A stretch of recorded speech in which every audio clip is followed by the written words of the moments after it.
everybody, old Roger D here from Channel Donstar with something we're going to do today that's a little different, something that I've been meaning to do for a long time, and I figured, why not just do it now. Hopefully the audio is good and not too echoey.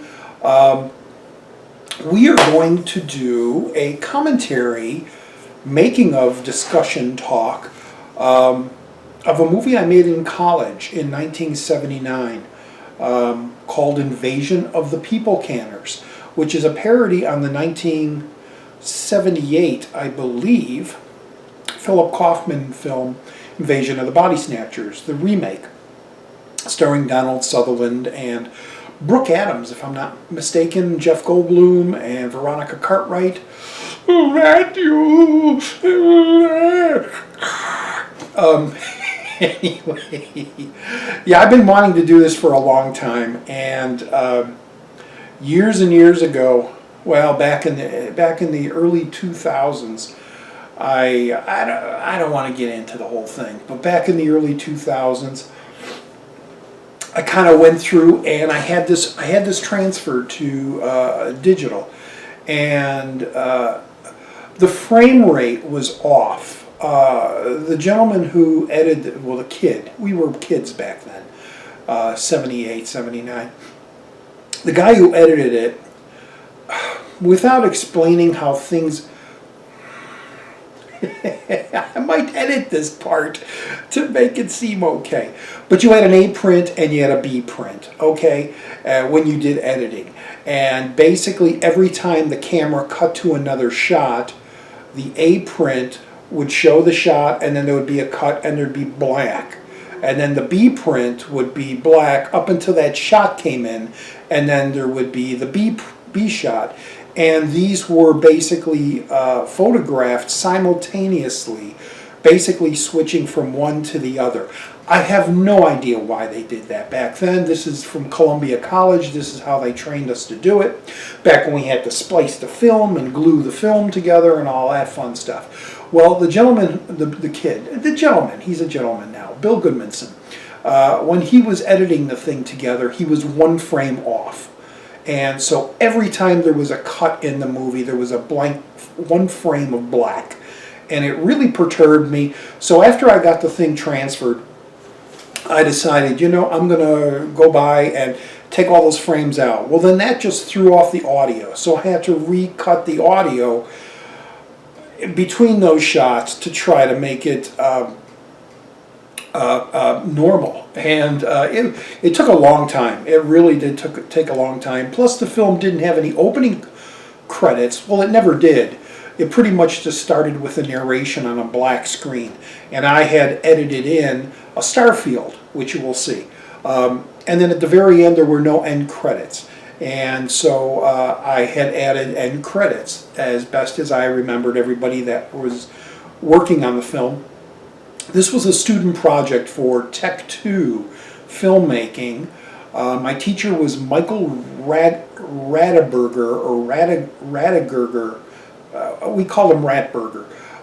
He was a British guy who taught our class, and it was the first time working in sound film. Well, when you see it, it'll be here. First time working in sound film, and everybody was basically doing like little documentaries where there's narration. We decided to try to sync up our mouths and do a few bits of lines of dialogue, not a whole bit, because it was kind of a flashback. The main character was telling a story to a psychiatrist, and so there wasn't over narration. But there were a few shots where we actually had us do that, had us do the sync sound, and we could only do it for a few shots, and a lot of times we just shot the reaction of the person we were talking to, so we didn't get the full thing because timing was a little off. And I mean, right from the beginning, when we had to describe what we were going to be filming, when I'm doing a documentary on a jazz band, I'm doing this, I'm doing that. What are you doing, Roger, in your group? They would put us in these little groups of 3 or 4 people. And I was like, we're doing a parody of Body Snatchers where people turn into cans.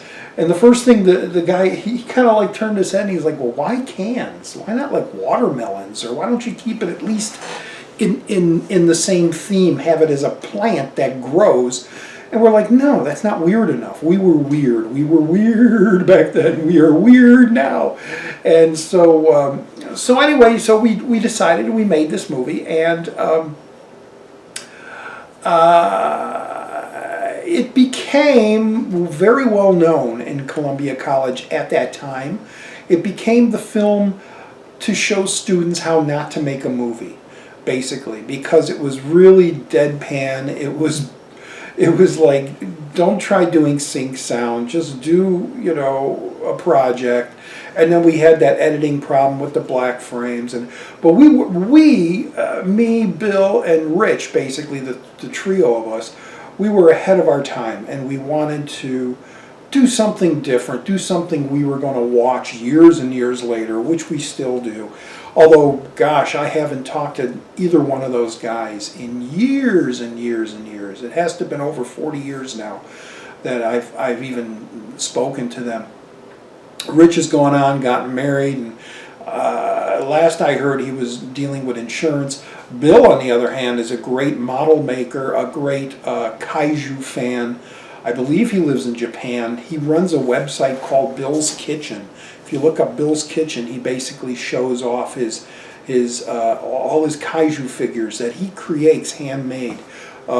He actually made my Zanti Misfit that I still have to this day. But anyway, so he did the special effects and the editing on this. I did some of the makeup, and then I was the lead. And Rich pretty much was the cameraman to some extent, because then all of us were directors, and we're like, oh, we'll do it this way, do it Dutch angle, do it this way, and we just kind of all did it. So right now I'm just going to let the original film play. It's 10 minutes, it's 11 minutes, something like that.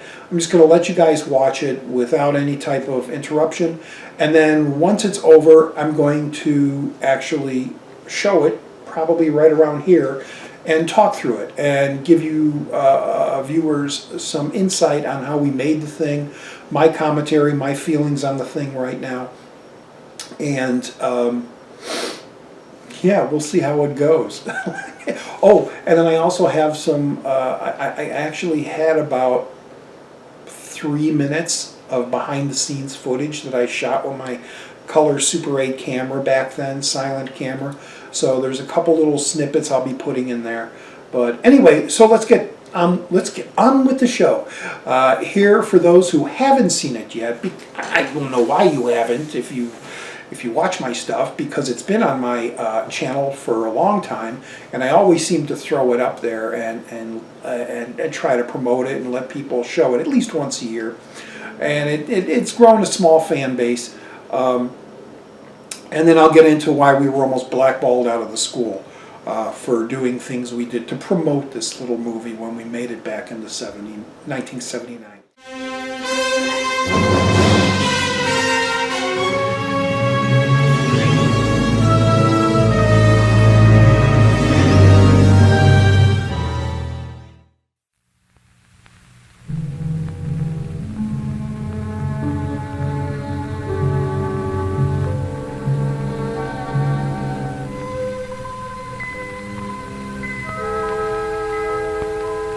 One of the unknown mysteries of man yet to come is that of the exploration of outer space.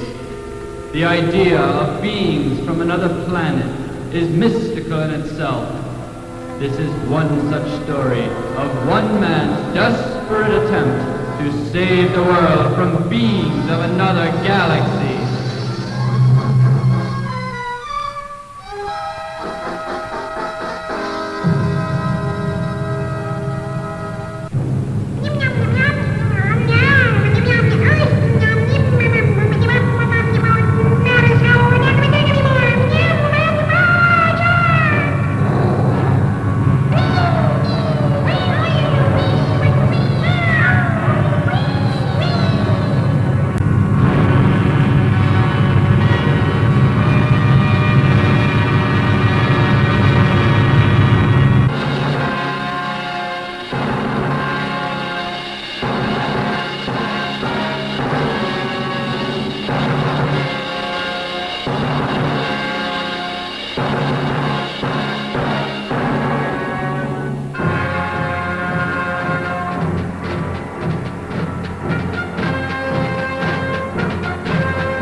was a morning like every other morning, but somehow I knew something was wrong. I couldn't quite put my finger on it, though. Something was out of place. An uncanny feeling came over me, but still I proceeded to work like every other morning. I don't take the elevator usually, but the stairs were out of order this time and I had to. The elevator was as crowded as usual, Doc, but still I couldn't quite figure out what was wrong. It seemed different. Before I went to my office, I had to take a doo-doo, so I went to the potty, but it was occupied. I mean, the little bastard didn't even shut the door. I mean, really. I entered the office as my normal self. Good morning, Miss Siegel. She seemed different somehow. Maybe it was her hair. Little did I know that what the terror lies ahead would be. Something was really wrong this time. I couldn't figure out what it was. I just couldn't put my finger on it.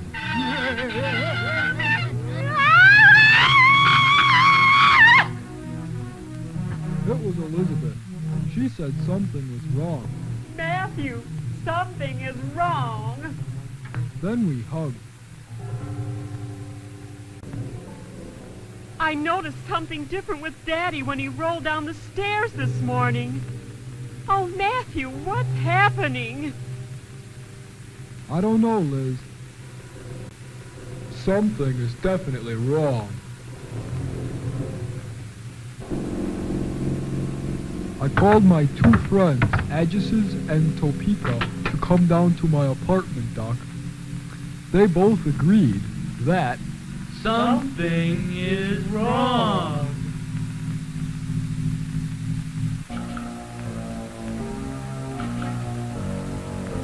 Addison's and Topeka's fish seemed different to them, and so did their snake. But we still couldn't put our finger on it. People are being canned.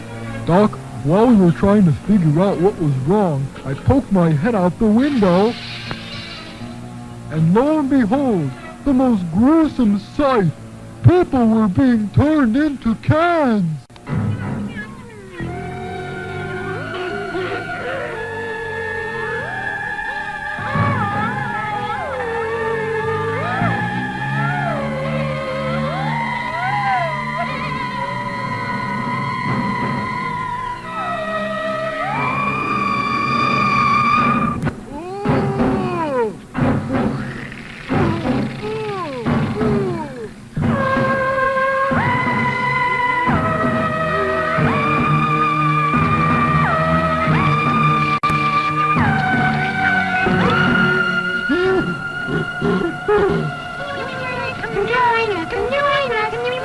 I grabbed Liz and ran out of the building.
To reach the pier, to get out of the city, we had to stop the cans from spreading, Doc.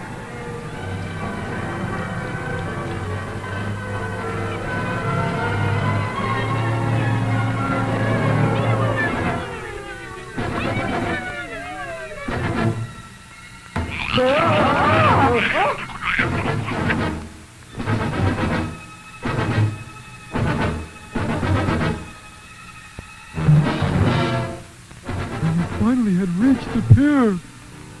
We were safe. But something happened. I had to run again. I had to get out of the city. I had to go. I had to. And so I came to you, Doc. Well, what do you think? Well, what do you want to do? I don't know what I want to think. All I want to do is go back to my hometown of Kansas. Oh, Matthew, didn't you know you had the power all along? But you had to find out for yourself. All you have to do, my pretty, is kick your heels and say, there's no place like home. Oh,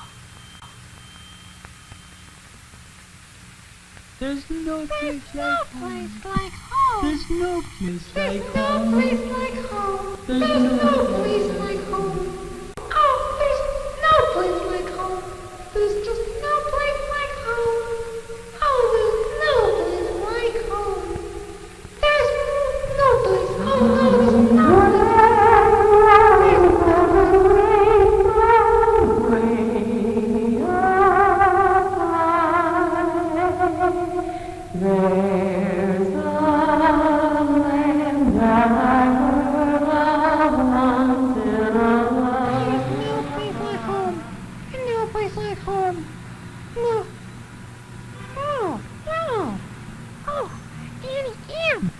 in a place over the rainbow, and you wouldn't believe it.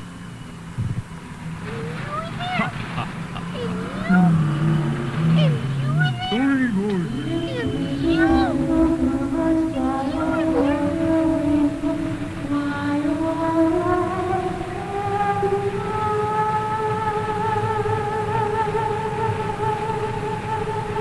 There is no place like home. Take me out to the ball game. Take me out with the crowd. Buy me some peanuts and cracker jack.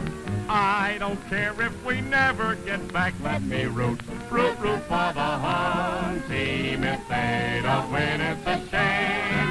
So it's 1, 2, 3, stretch your arm and be low.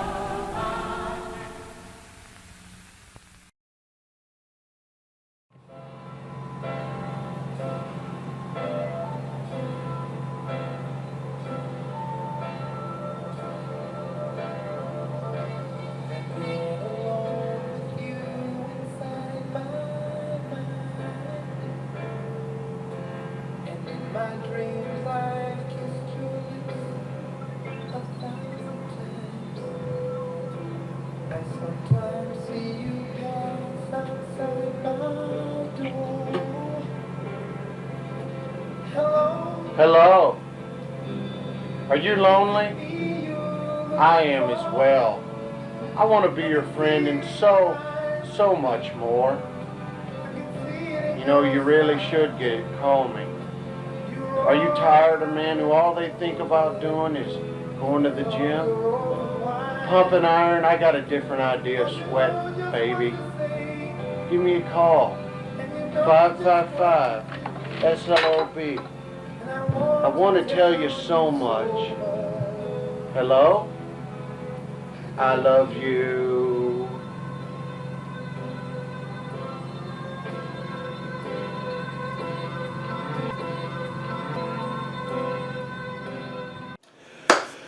All right, welcome back. Yeah, there was a little bit there at the end that didn't have anything to do with People Canners, but it was something that I had put at the end of this when I originally uploaded it because I thought it was funny, and you know, the SLOB thing, which I'll talk a little bit about later. But let's get into the thing. I'm going to wear part of my headphones so I can hear it as it goes through, and wear my glasses so I can see it. And we're starting the film now.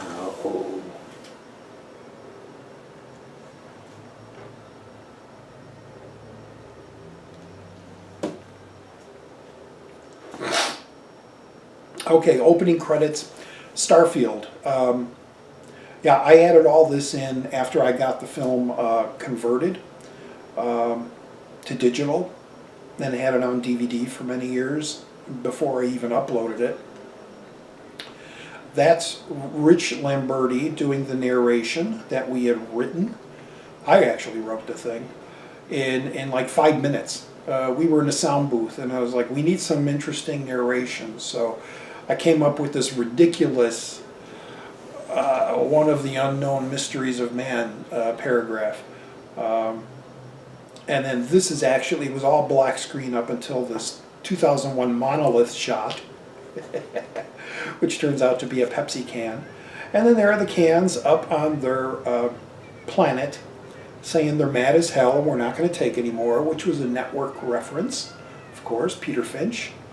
Bill did all this, Bill Goodmanson, he did all this in his home, and he also did the opening credits here.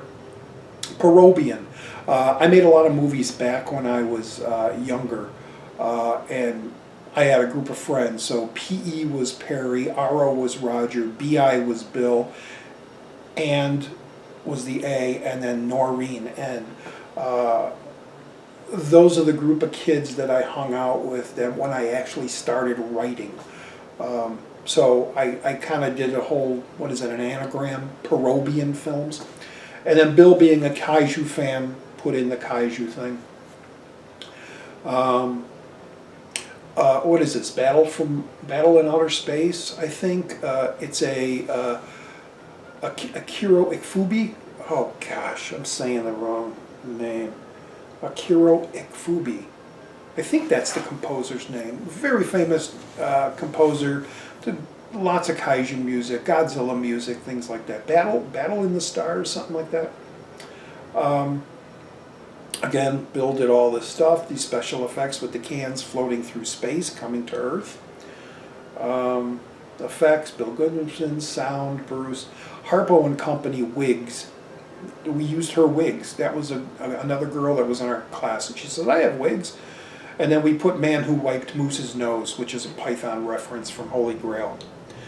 This was actually shot at the top of the John Hancock Center looking at Sears Tower, and back then it was Sears Tower, and Chicago, during a very cloudy and stormy afternoon. The music is actually from the remake of Body Snatchers. Danny Zelton, I think, is the composer. Here's Bill, realizing it's raining cans. If you notice real quick, he still had the makeup on that we did for the old man makeup, which I did, and he didn't want to take it off, he wanted to wear it home, and we needed this shot, so we just shot him with the makeup. We had the wipers going at one point, but that took so long. We were cutting it all down to side. I'm going to do this a few times, because I don't want to race. But there I am, all very deadpan, being Donald Sutherland from Body Snatchers 1978. The elevator gag everybody laughed at. And we actually did do that. That was one of the many reasons we almost got blackballed from Columbia, is because we would fill the elevator like that with cans and then just go home and leave all the cans in there. And it was our little promotion that the cans were coming.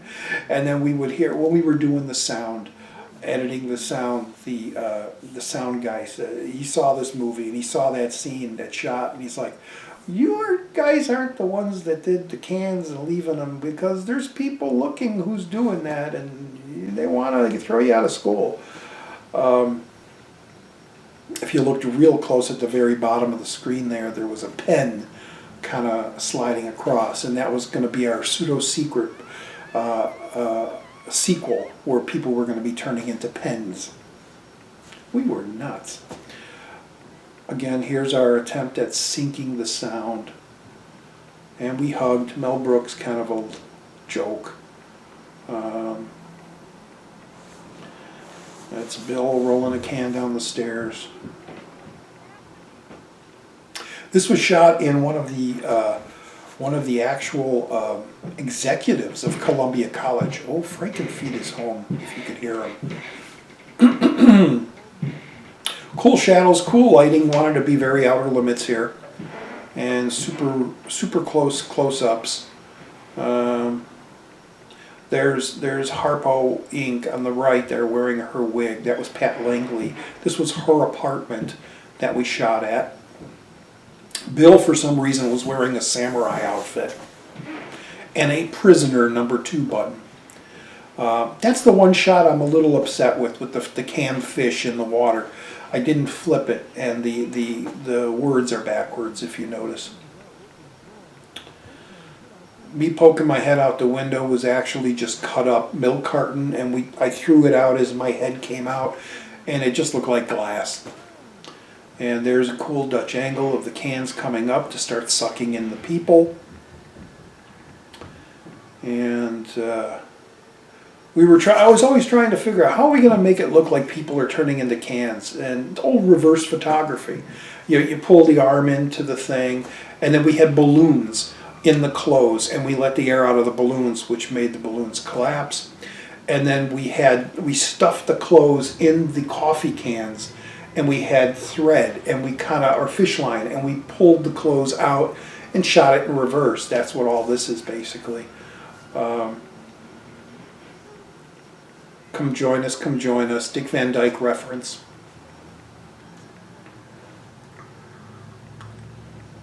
Judy Parker lived in, I believe, Wisconsin, and she used to travel to Columbia College, and I believe she was in a writing class of mine, and we were looking for a female lead, and I says, hey, we need someone, you want to do this? And she said, sure.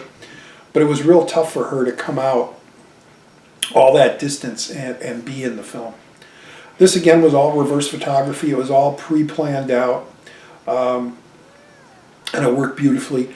All the cans were taped on me, and with fish lines they were pulled off, and it was all reverse photography. As I'm running around, you can see the cans flying. That's because they're still attached to me as cans. This was just a goofy thing. Again, we were just being goofy. Let's do a baseball thing, and let's play Take Me Out to the Ball Game. And if you look close here as we're running by, you'll see the cans like chasing after us. That's because they were all tied to us. Both of us were running, and the cans were tied. As they would turn the corner, the cans would follow us. Shot this around Buckingham Fountain. And unfortunately, we got water on the lens, and we never wiped it off. Here's the very old, original Navy Pier. And the guys were just throwing the cans down the road after us. That was on a string. We just let it go when we got to our position. This is actually at Navy Pier. Boy, it's changed now. This was 78, 79, so that was kind of a reflected shot of one of the shots from the remake of Body Snatchers. There was always those shots of Donald Sutherland peeking around a corner like that. Yeah, Elizabeth turned into a can. And this was just me acting goofy. And then now we cut to me talking to a psychiatrist in a dress with a goofy voice and a beard. That's Rich, old Rich Lamberti. He was such a big Mel Brooks fan. His movie was pretty funny. I wish I had copies of it. So was Bill's. Bill had some great sci-fi trailers, like the Hypnotic Gila Monster and Attack from Outer Space, things like that. Plethora, the abundant-headed monster. I wish I had copies of those. Those were fun. And we thought, well, how are we going to end this? Well, let's just end it like Wizard of Oz, you know. And back then I was collecting a lot of 16mm trailers. And so I basically raped all the trailers and cut little clips, and we made this montage at the very end of all these different movies: Planet of the Apes, Blazing Saddles, Rodan, Holy Grail. I believe there's a Hammer film in there, a Rating, and then a couple unused shots here we just threw in, and Tim blowing up. And then this bed scene we shot, actually, there's a parking lot there now, but it was across from the Auditorium Theater in downtown. And where I was laying, if I looked forward, L tracks would go by, the L, and we would have to wait for the... Well, this wasn't a sync sound or anything. It was all overdubbed later, but it was still...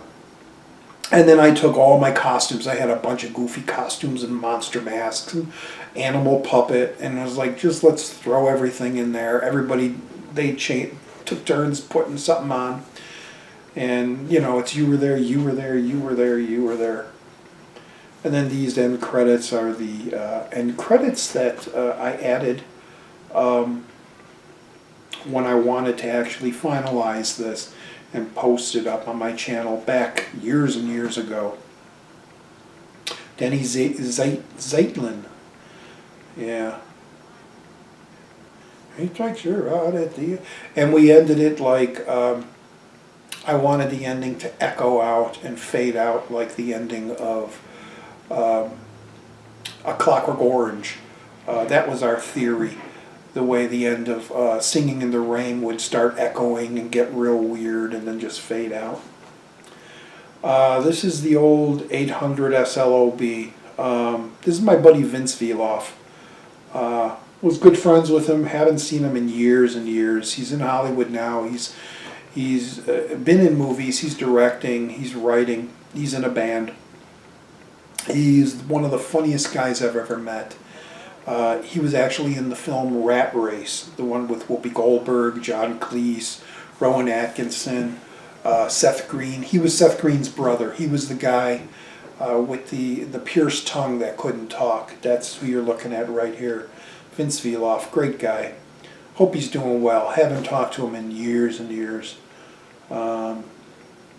Baby. 555 SLOB. And the reason I added this, it was just like you're watching an old sci-fi B movie, and at the end of it, there's these because it's after hours, there are these really bad infomercials and things, and I thought this would be kind of a cool thing to add at the very end there. Old videotape glitch. Alright, let's go back now.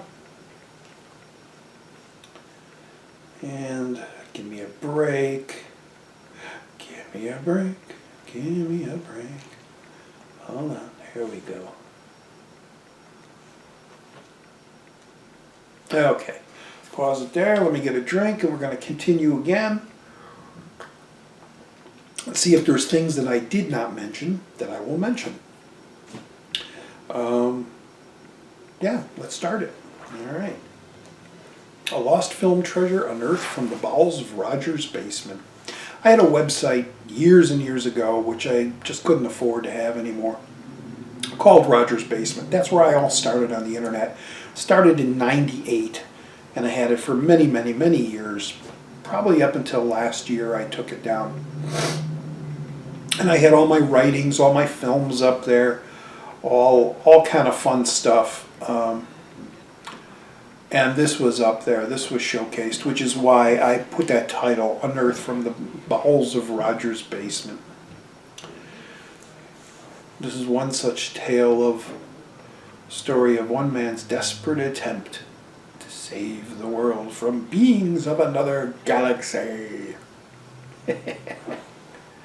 Yeah, if you look at some of these cans, they have antennas, they have wings, they have those triangle wings like from the Starman, old Starman movies. It's just nuts. Bill was great. There it is. And for months we would just save all our cans, and we would go through trash bins and just get bags and bags of cans. So when we were filming, we had bags of cans all over, and we would use the fish wire and tie them to us and things like that. This was a Star Wars shot, you know, the Star Destroyer coming over. That's what we were doing there. Unfortunately, the framing is off, you know, because we didn't know what we were doing. We were in college. And the stars sometimes go through the cans because, you know, we were all just learning. I don't know why he never used capital letters for our names. Everything was all lowercase. Judy Parker from Wisconsin. Rich Lamberti, Bill Goodmanson. Terry O'Donnell's my buddy. Pat Langley was the girl at the apartment. Glenn Seleg, he plays one of the characters at the very end. International Cast of Unknowns, I think is a Python thing. Edited by me and Bill.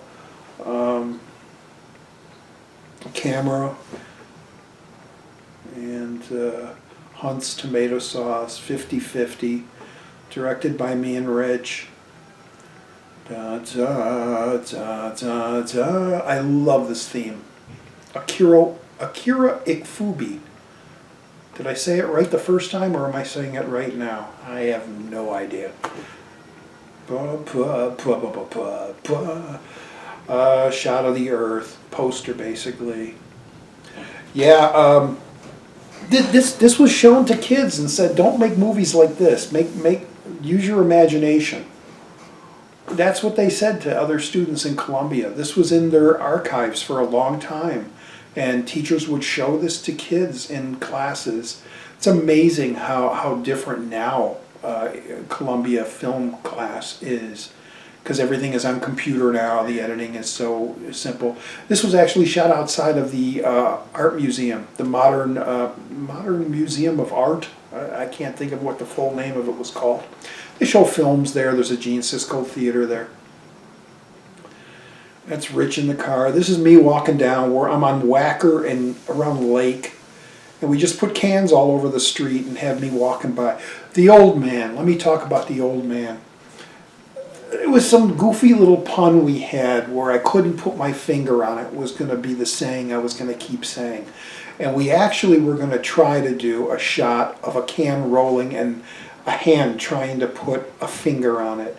And we tried shooting it and it just didn't work. And we were going to have, every time I said I just couldn't put my finger on it, it was going to be rolling away from me. So I don't know who got I really don't know who got the idea. But we said, let's get this old man and have him scratch the blackboard. And so Bill did it in the Shaw, and we made him up. I made him up like kind of an old man. His face was all screwed up. And then Bill got the idea. He started sketching Godzilla. And then we're like, well, let's do all these different quotes. You know, old man, my name's not Dennis, you know, or Dennis Old Man from Python, and they're coming, and things like that. Kilroy was here. So we shot that a few times, and then we inserted it. And it worked perfect when the scream came, because we really enhanced it. And then it went right into her scream. Yeah, so that was like kind of the origin of the Old Man, the Dennis, the Old Man. I love her face here. It's like she's got a big tummy ache. It just didn't make any sense. I don't know. There's those goofy shadows I love. And the names, Agis and Topeka, which is like a railroad line, I believe. And it says those are the two friends, Agis and Topeka. Oh, and this is a favorite piece of music of mine. This is actually from a Mel Brooks movie called High Anxiety. I think this is called, this might be called Anxiety Theme or something. There's Dennis, good Lord, good Lord. People are being canned. Yeah, instead of people are being duplicated, it was people are being canned. Favorite sequence of the film is the transformation scene here because of all the cool Dutch angles. We were in this little cul-de-sac of the apartment, and we had a lot of people looking out the windows while we were shooting this. And me, I'm just going nuts. I'm going crazy out the window there. Yeah, those were all balloons. There was a frame problem there, which is why there's a curve. It just said react goofy, and I did. Yeah, I'm acting goofy. Love this music. Anxious Theme, I think that's what it's called. Come join us, come join us. They're both cans, although there's a wig around the can and sunglasses. This was just awesome to do. I love doing this. And her reaction is just crazy.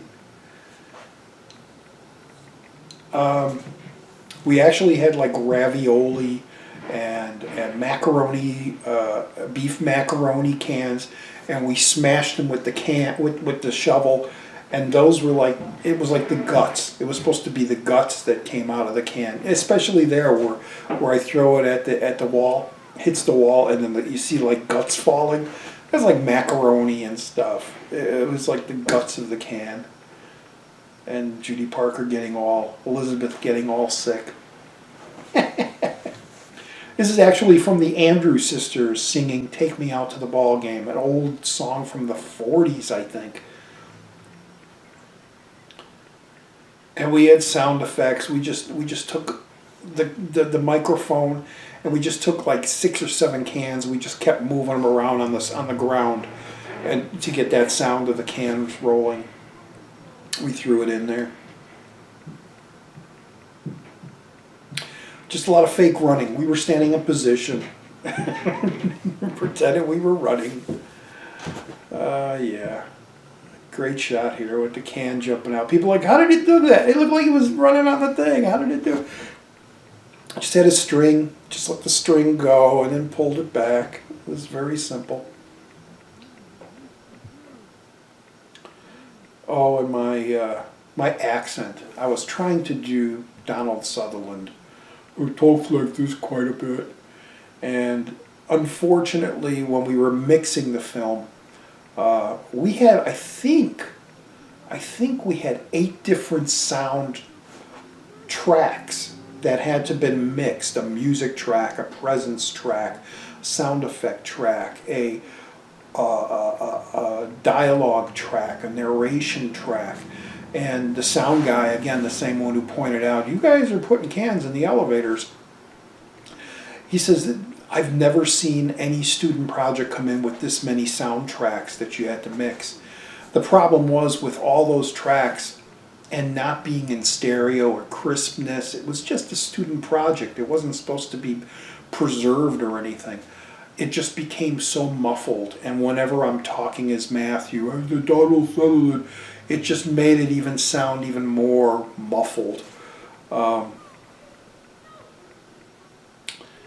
we got Escape from the Planet of the Apes football game.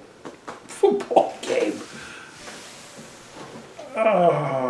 Hitting the horse. That's Pat Langley, the one who supplied the wigs. That's her singing Somewhere Over the Rainbow. We just had her sing it in a classroom when we recorded it, and then we added echo to it. Now here's my buddy Tim. Bill's in there, Terry's in there, and then Glenn is on the end. That's Judy making it look like she's old. Bad breaks. We actually set up a bed in this middle of this gravel pit. You can see it was like a junk gravel pit. They destroyed a building. There's Bill. There's Rich behind there with a bone. That's that's a fly in a silver sauna suit. And then you had the woolly guy with an alien mask with Animal going. It was just, let's just do something really, really goofy. And we did. I think we'll go through this one more time. One more time. I think I can come up with some more little bits. And I think in this next one, I'll actually start putting in some behind the scenes footage that I had shot. In there. No cans were harmed in the making of this film. Well, maybe some. This was shot, this is the thing with Vince, this was shot in my apartment in, gosh, when did we shoot this? 1990? I think this was shot in 1989? No, 1991. 1991 we shot this. He's just laying on my couch in my apartment, spitting his chew out in a white hen cup. White hen? They don't have white hens anymore, do they? And this was just all off the cuff. I says, do a commercial for 555 SLOB. He says, all right, I got it. And he laid down. I don't know if I'll ever show. I got a full, like, maybe half hour of me and him just sitting on the couch just bullshitting. And it's great. I remember back when we were really hanging out. He says, don't ever put that out. Don't ever show that. So maybe I won't, maybe, I don't know. We'll see. And the glitch, the video glitch. And you can see the side of it. Well, let's pause that. Hey, we're back. As you could see, the side of it looked kind of green, and then the other side had kind of color. That's because videotape, if you don't play it and you just have it sit somewhere throughout the different climates, cold and hot, the tape started discoloring, and there's only so much you can do with the color enhancement to fix, but split screen, I didn't know how to do that, and I still don't know how to do that to make it perfect, so. All right, one last time, let's watch it and go through it and see what little tidbits I can come up with.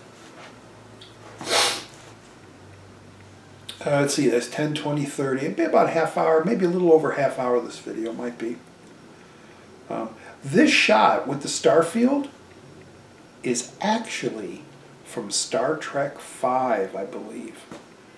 The opening before the credits. And then I just kind of squeezed it to make it 4:3, and I just kept repeating it and dissolving it over and over again. You could see it just keeps playing. And then I put a scratchy film effect over it because the rest of the film was scratchy. So, yeah. Boy, I'm glad I'm talking about this finally. It's been so long. I promised so many people I was going to do like a making of or a commentary on this. Monolith shot. It's very deadpan. The whole movie is just very deadpan. Very odd humor. Very weird. Why he would have an explosive charge when the can would take off, but none of the other cans have explosive charges, I have no idea. It's just that first one. It was so pissed it just blew its bottom. Not blew its top, it blew its bottom. Da-da-da-da, da-da-da-da-da-da. And Bill had all these unusual cans. He wanted, I remember him saying he wanted to make every can different from the other. That's why there's like beer, there's Hunt's tomato. Hunt's tomato sauce, yeah, there's 50-50, there's Pepsi, there's Diet Pepsis. Blah, blah, blah, blah, da, da, da, blah, blah, blah. Yeah, Columbia College, man. We had to do, back then, we had to do everything by hand. There was no computers, no simple cutting and editing. You had to cut the film, you had to glue the film, you had to wear white gloves so you couldn't get dust on the film. When you edited, you had film strips, pieces of film hanging all over. And you know, you would take one little strip and put that, and then another strip and put that. Then you'd run it through the machine, and you'd watch a little thing to see if it would work. And then if you had sound, you'd go back and forth to make the edit of the sound perfect. It was work. It was real filmmaking work. And kids now are spoiled. Kids now are spoiled with the computers. Well, I'm spoiled now making videos. You just go pump, pump, pump, cut and paste, slide it over, add the audio. You know, such a different time. There's old man Bill. Good Lord, he says. You really can't hear it. He says, good Lord. Because on the blackboard, he was only going to be seen by one side, which is why he only had old age makeup on one side of his face. But he wanted to wear it for this. We were just over the edge throwing cans down. I wish someone told me my belt was hanging out there, the coat belt. Dennis Old Man, good Lord. Uncanny feeling. Very deadpan, very punny. Don't take the elevator, but the stairs are out of order. The stairs were out of order. Oh, the can pooping or peeing. It was making his doo-doo. We just put it on the edge of the toilet and let it pour in. Miss Siegel had wires on her, so we just wiggled her around. You can't really tell, but there's weird pictures in the background. I throw the coat over the camera. Pictures are upside down. There's a can and some pair of shoes that I just toss away because some woman turned into a can. Cans are laying all around. Judy Parker, dressed as like a medical assistant or something. She had like a white lab coat. I have no idea why. And that's a wig she was wearing. Something is wrong.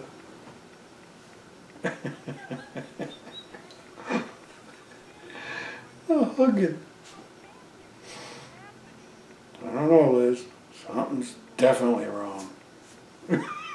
Face. And a face. Atchis and Topeka. Now I'm enjoying it. I can't think of anything else. Oh man, I'm tearing. See, I laugh, I tear. Na, na, na, na. The fish and the snake seem different to them. And the snake. And Bill just did these little insert shots and just threw them in there. It was just so great. Can't put the finger on it. Look at that wallpaper back there. Wow. I love that shot. I love all the stuff of me hanging out the window. Going, ah, ooh. I love it. And that was Bill and Pat, basically just playing those parts. I'm scared. The reverse. And with balloons, we just lowered the balloons in the clothes. Oh. That's a great shot with the little grass and the shoe. It's like, how does the shoe get sucked in too? That's so creepy looking. Mountain-grown Folgers. His samurai sword. He's turned into a Raggedy Ann can of some kind.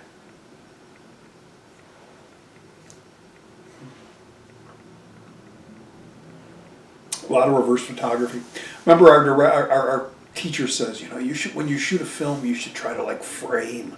And there's a long shot of me like fighting the cans as they're flying around me on wires, and it's shot between a little window pane of a door.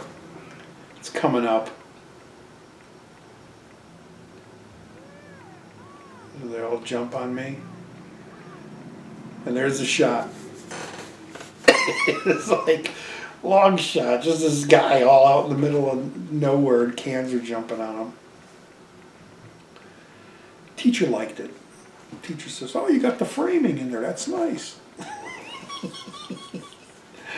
Through the bars, they're trapped. How are they going to get away? They're trapped behind the bars. Oh man. Northside Apartments. Look at her face. Judy's face looks like she's demented. Her eyes are like out. We were just standing there running in position.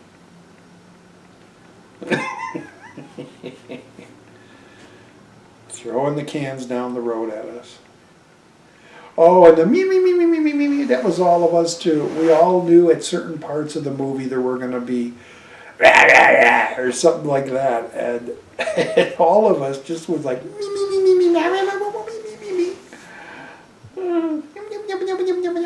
can't get up that high anymore. That part of the throat is gone.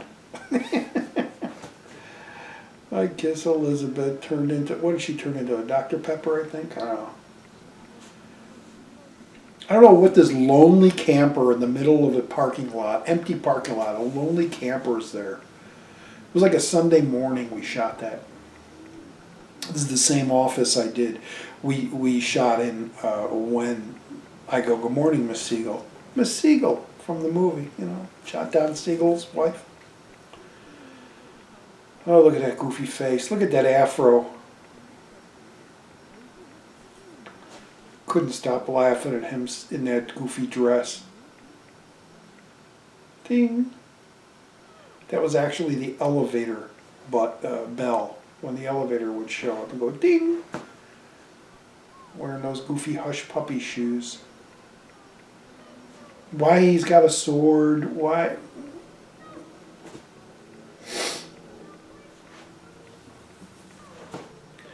Goofy montage. There's Pink Panther strikes again clips in here. Python. Tax returns. Clips we found in a bin in the editing department. We just, let's use this. Let's use this guy just standing there. Oh, look, I look, it was like I was bitten by a vampire. I got zits on my neck. Back in my 20s, you get zits. If you look, you got the one guy doing that, guy with 2 bricks, and then another guy with a crowbar. And he's got a funnel on his head. It's like Wizard of Oz, you know, and he's got the black nose like the Scarecrow. There's the fly. There's a goofy thing. There's a samurai. There's Rodan. I don't know why Bill put Rodan in there. I wanted Godzilla, but... And that's the end there. Wow.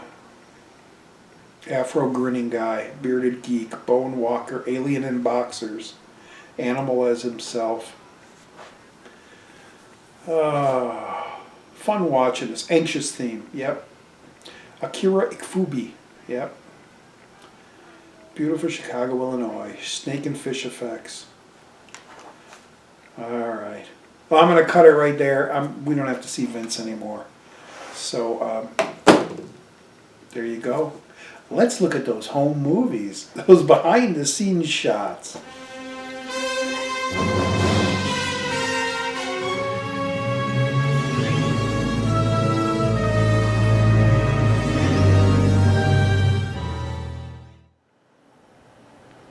And first off, we see old Bill Goodmanson. There he is, acting goofy.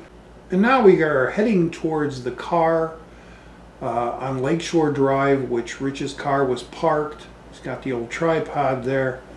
We're heading off to film the can attack scene. And people canners, there's Bill eating some chocolates, munching on some chocolates, and an old sinister van behind him. All doing goofy. There's me and my afro acting goofy, heading up the stairs to the future of what will be. We gotta go over this long bridge, get to the car. There are the trains. We were coming from the college itself. Here's the city. Shaky Cam City. Trying to get Bill. Heading to the cars. Boy, this is exciting. Heading to the cars, heading to the car. Here I am wondering, how will the day of filming go? Looking up my nose. And look at that afro I had. Oh, here's exciting. Here we are getting in the car. He's starting the car and picking his nose. Here we are passing other filmmakers we knew heading off to their shoot. Couldn't tell you who they were. I don't remember their names at all. But we were on Lakeshore Drive. There's Gino's East Pizzeria. Ate there many, many times. We had to stop at a grocery to get some cans, some beef macaroni cans and stuff for guts, ravioli and that. And we went, that was me going to the Checker Grocery to pick up some cans, and I dropped one.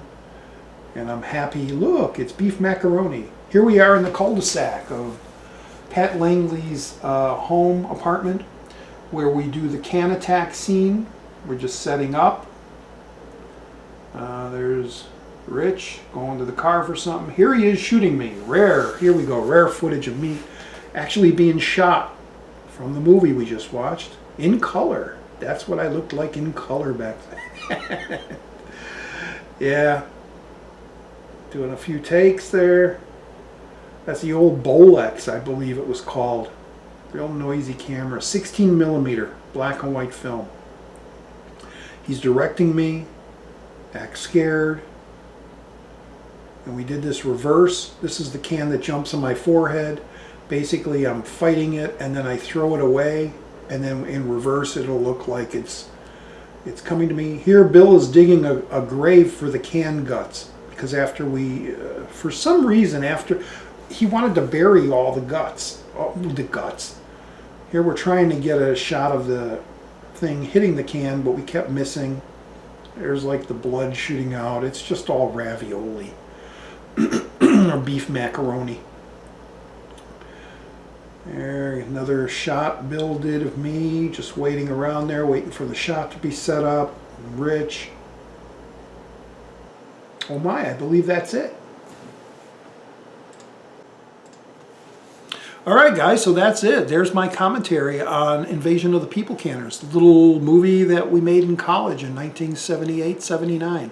I say that because the year, you know, it goes over the holidays. So the year, you know, 78-79. I hope you enjoyed it. I hope it brought some insight. I hope you laughed. You actually saw some rare raw footage there behind the scenes. I'm so glad I filmed that. Just to see some color footage of how it all looked back then. Later in the early 80s, another group of friends of mine, my very close friends, Perry and Terry, we did a movie called Scout, which is on the site, which I'll probably do a commentary for too. Although we do have a few bits of behind the scenes footage from that, I actually worked that into the final end credits. So that won't be a separate thing. That'll actually be part of the full film itself. But I think that might be the next little commentary track I do on one of my old little home movies that I made back in the day. So anyway, it's old Roger D from Channel Donstar. I hope you enjoyed my trip down memory lane talking about Invasion of the People Canners.